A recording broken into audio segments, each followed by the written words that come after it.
네, 어벤져 전략회의 3월 22일 토요일 순서 진행하도록 하겠습니다.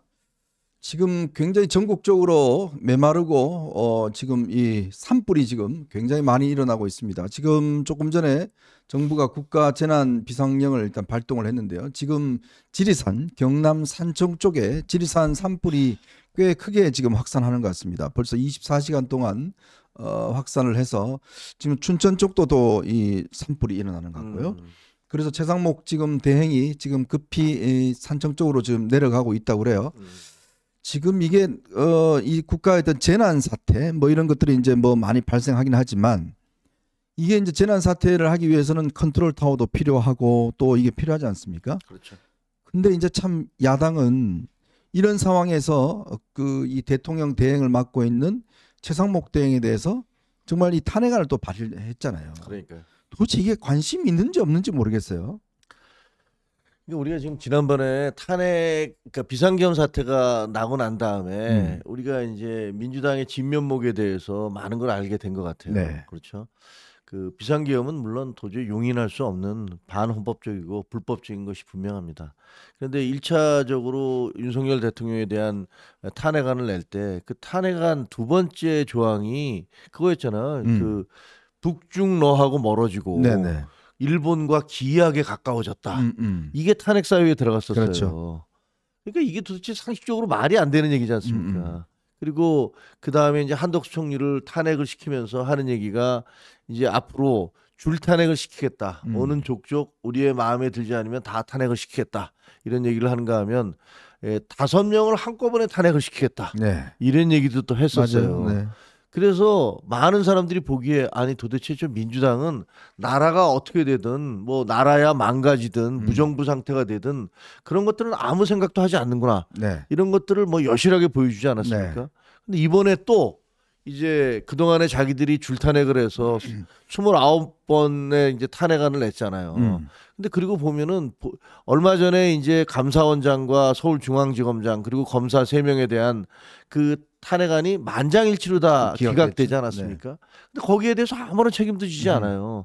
책임도 지지 않으면서 그러면서 또 이번에는 30번째로 대통령의 권한 대대행에 대해서도 탄핵을 하겠다. 네. 이런 얘기를 하고 있으니까 정말로 우리 김현정 앵커 얘기한 대로 이현종 이 사람 이현정 앵커 얘기한 대로 이 사람들은 도대체가 나라가 어떻게 되든지 국가에 어떻게 되든지 이런 것들은 아무런 신경을 쓰지 않는구나. 네. 라는 생각 그런 비판을 할 수밖에 없습니다.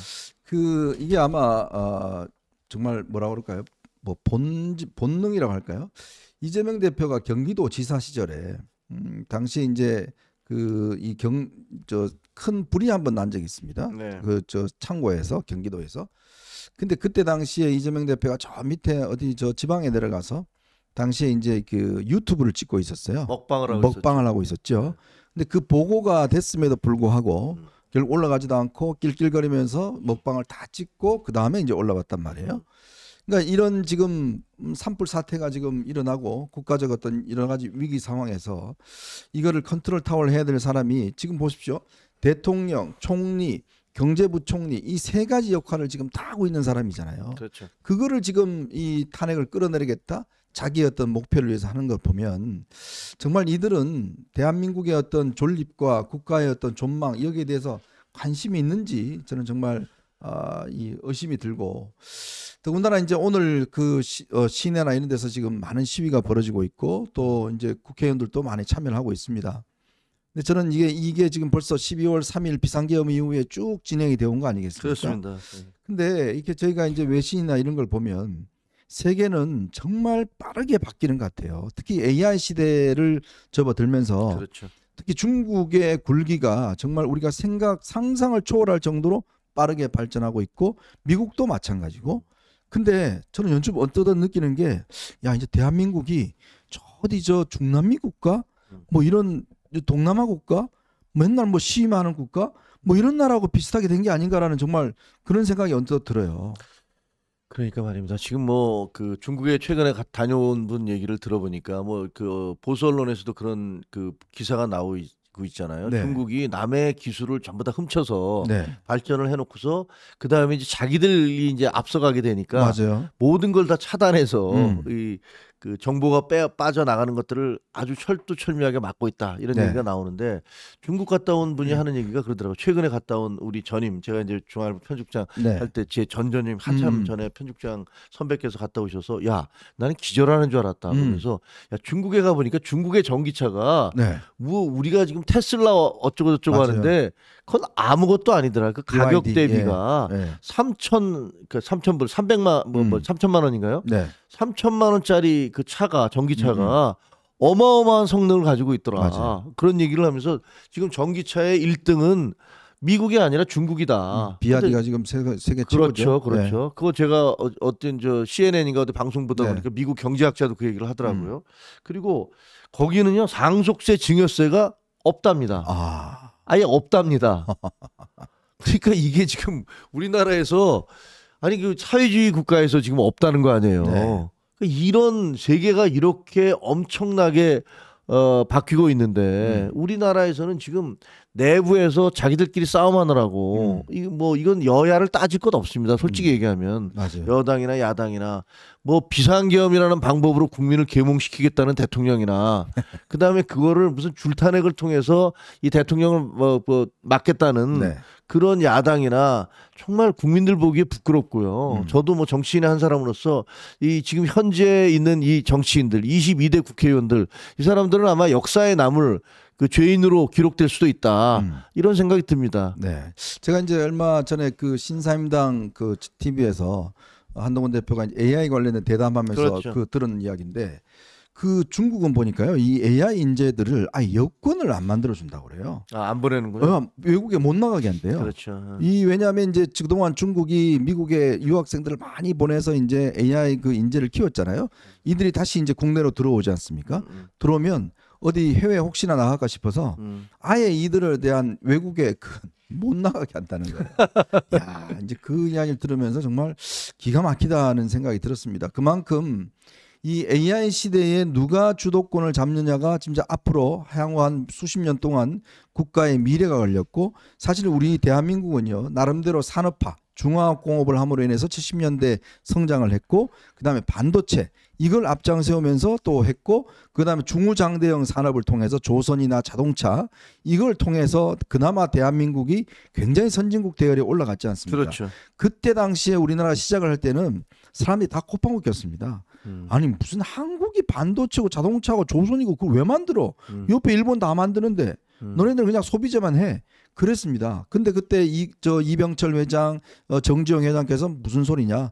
기본적으로 중후장대형 사업을 해야 된다라고 해서 조선소 만들고 그다음에 반도체 들여오고 자동차 만들고 자동차도 전부 다 처음에 뺏겨서 만들었잖아요. 그렇죠. 그러다가 지금은 어떻습니까? 조선이 세계에서 지금 2등 중국에 이어서 두 번째 아닙니까? 그걸로 먹고 사는데. 근데 문제는 미래는 AI 시대잖아요. 그렇죠. 근데 거기를 준비해야 되는데 지금은 나가서 맨날 이것만 하고 있고 그냥 뭐 계란만 맞고 있고 그냥 서로 시위만 싸우고 있고 국회의원들 그냥 맨날 도보 행진만 하고 있고 단식하고 삭발하고 언제 AI 연구할 겁니까 진짜. 그러니까요. 참 그걸 보면서 정말 대한민국 미래가 너무나 답답하다라는 그런 생각을 정말 저는 지울 수가 없습니다. 어떻게 보면 그 시대가 영웅 시대였다는 생각도 들어요. 네. 그러니까 어떻게 박정희 대통령 뭐 여러 가지 그 개발 독재를 했다라는 비판도 받고 있지만 박정희 대통령과 정주영, 이병철, 뭐 대우의 김우중 이런 분들이 이 어쨌든 대한민국을 네. 그 아주 후진국 못 사는 나라로부터 중진국, 선진국으로 갈 수 있는 레일을 깔아놓은 거 아니겠습니까? 네. 이런 분들의 시대가 참 영웅 시대였다. 박정희 대통령이 했던 포항 제철이라든가 지금 말씀하신 대로 그 반도체 부분에 있어서 이병철 네. 회장의 어떤 집념이라든가 그리고 정주영 회장의 뚝심 이런 네. 것들이 대한민국을 이 여기까지 몰고 왔는데 저는 지금 밖에서도 이 근처에서 지금 시위 네, 막 들려요 소리가. 네, 전국에서 지금 버스로 동원을 해서 여기서 지금 시위를 벌이고 있지 않습니까? 네. 근데 저분들이 외치는 얘기가 친중 좌파, 뭐 한동훈이가 친중 좌파다 이런 말도 안 되는 주장을 하는데 지금 뭐 또 뭐 사진 놔두고 지금 밟기도 한다고 그래요. 뭐 사람 네. 얼굴을 놓고서 밟고 그러는데 저는 이렇게 들여다보면서 아니 저분들은 지금 세상이 도대체 어떻게 돌아가는지를 하나도 모르고 있나? 네. 지금 저희가 말이죠 친중 좌파의 문제가 아니고 중국의 그 뭐 AI 기술과 로봇 때문에 지금 우리가 망하게 생겼다니까요. 맞아요. 네, 좌파고 뭐 우파고 나발이고 하네. 좌우파. 네? 그런 말 같지 않은 소리를 하는 게 아니라 지금 중국의 전기 자동차가 조금 있으면 우리나라에 물 밀듯이 물려 지금 들어오고 벌써 들어와 있습니다. 네, 전 세계를 이게 석권하게 생겼어요. 중국의 AI, 중국의 로봇 이런 거 우리 지금 어떻게 할 겁니까? 아니 지금 전 세계가 이렇게 트럼프는 또 그러다 보니까 중국을 견제하기 위해서 이제 온갖 네. 뭐 카드를 쓰고 있잖아요. 그런데 이런 시대를 우리가 어떻게 극복할까 이런 것들에 대해서는 고민하는 게 아니라 엉뚱한 사람을 친중 좌파라고 아니 한동훈 대표가 무슨 친중 좌파입니까? 말 같지도 않은 소리를 하면서 그런 사람들한테 선전선동을 해서 끌어다가 길거리에서 저렇게 그 분노와 증오심을 증폭시키면서 나라를 도대체 어디로 끌고 가는지 네. 전 분명히 저 사람들 저 다 기억해뒀다가요 우리가 역사에 기록을 해야 됩니다. 과거에 광우병 시위를 이끌었던 그 사기를 친 사람들, 그렇죠. 전 국민을 상대로 사기를 쳤던 사람들 못지않게 지금 현재 나와서 사람들을 저렇게 선전선동하면서 나라가 마치 무슨 저 반국가 세력들에 의해서 모두 장악된 것처럼 그렇게 공포감을 자아내고 거짓말 아닙니까? 그런 사람들 반드시 역사에 그 단죄를 받아야 된다 이렇게 생각을 합니다. 자, 그래서 우리라도 정신 바짝 차리고 그리고 올바른 방향으로 할 수 있도록 이 주말에도 좀 힘을 모아야 되겠다는 그런 생각이 듭니다. 자, 오늘 여러분들과 함께요. 지금 저희가 세 가지 이슈를 가지고 좀 이야기를 드려볼까 합니다. 지금 민주당의 폭주가 이제 제정신이 아닙니다. 미쳤습니다. 정말 이 최상목 대행에 대한 지금 탄핵안을 발의를 했고 지금 뭐 통과를 시키겠다는 거 아니겠습니까? 근데 왜 그럴까요? 지금 이재명의 지금 보니까 이 제정신이 아닌 것 같아요. 지금 그렇죠. 보면 정말 이 정상적인 어떤 멘탈 상태가 아닌 상황으로 이어지는데 왜 이렇게 급할까? 자, 이 이야기를 저희가 뭐 그동안 분석해드렸습니다만 또 오늘 김종혁 전 최고위원과 함께 다시 한번 또 분석을 해드리고요. 자, 그저께인가요? 국민연금 개혁안이 통과됐습니다. 18년 만에 통과됐다고 그러죠. 근데 이건 내용을 우리가 좀 꼼꼼하게 살펴보니까요. 이거 진짜 우리 20대들은 정말 열받겠구나라는 생각이 많이 들었습니다. 왜냐하면 내는 것만 내고 혜택은 전혀 못 받는 우리 미래 세대에게는 정말 이 국민연금이라는 게 정말 재앙과 다름없는 그것 때문에 지금 후폭풍이 간단치 않은 것 같습니다. 지금 여당 내에서도 특위위원장도 사퇴할 정도로 또 한동훈 대표가 이 문제에 대해서 정면으로 지금 비판하고 나섰는데 왜 그런지 이 문제 한번 분석을 하고요.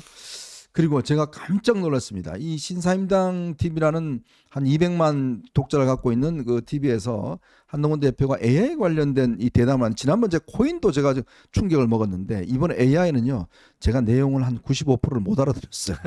정말 이거는 이거 충격이었습니다. 저도 AI 뭐 말로만 이렇게 듣고 뭐 가지고 있었는데 이렇게 깊이가 있었구나라는 생각이 들고 그 문제에 대해서 한번 여러분들하고 이야기를 좀 나눠보도록 하겠습니다.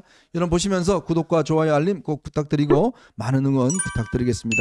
우리라도 정신을 오늘 바짝 차리고 대한민국의 미래를 한번 걱정해보는 시간을 가져야 될 것 같습니다.